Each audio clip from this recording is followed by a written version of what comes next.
ኃላፊዎችና ምክትል ኃላፊዎች፣ የተከበራችሁ የቀበሌ አመራሮቻችን፣ የተከበራችሁ የጤና ኤክስቴንሽን እና የጤና ባለሙያዎች እንኳን ወደ ሰላማ ደሴት መካነ ብርሃን በሰላም መጣችሁ። እንኳን በሰላም አደረሳችሁ። የተጀመረው የጤና መድን ፕሮግራም ብዙ ዓመታትን ያስቆጠረና እንደ ወረዳችን ከ2012 ጀምሮ ማህበረሰቡን ተጠቃሚ ለማድረግ በፕሮግራም ተነድፎ እየተሰራ ያለ ማህበረሰቡ እኩል የጤና አገልግሎት ተደራሽ ለማድረግ እንግዲህ 6 ዓመት ገዳማ እየሰራን መጥተናል።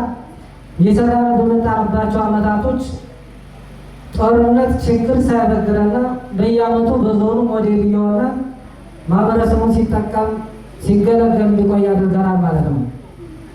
በተለይ ከ2013-14 በኋላ ጠቅላላ ከታች እስከ ላይ ያለው አመራሩ በተሻለ እየፈጸመ ወረዳው ከዞኑ ሞዴል ሆኖ የተግባር እያስካሄደ የቆየበት ዓመታት ነበሩና ሁሉም ሊኮራበት እና ሊኮራበትና የሚችል ተግባር ነው። ስለዚህ በዚህ ዓመት እንደ ሀገር ከዚህ በፊት እንደነበረው ከዚህ በፊት ከጥር በኋላ ነበር ፕሮግራም የሚጀምረው። በዚህ ዓመት ደግሞ ቀድሞ መጀመር አለበት ስለተባለ ዛሬ ላይ ፕሮግራሙን ለማስኬድ ጠቅላላ የሚመለከታቸው አካላት ተጠርታቸዋል፣ በዚህ ተጋብዛቸዋል።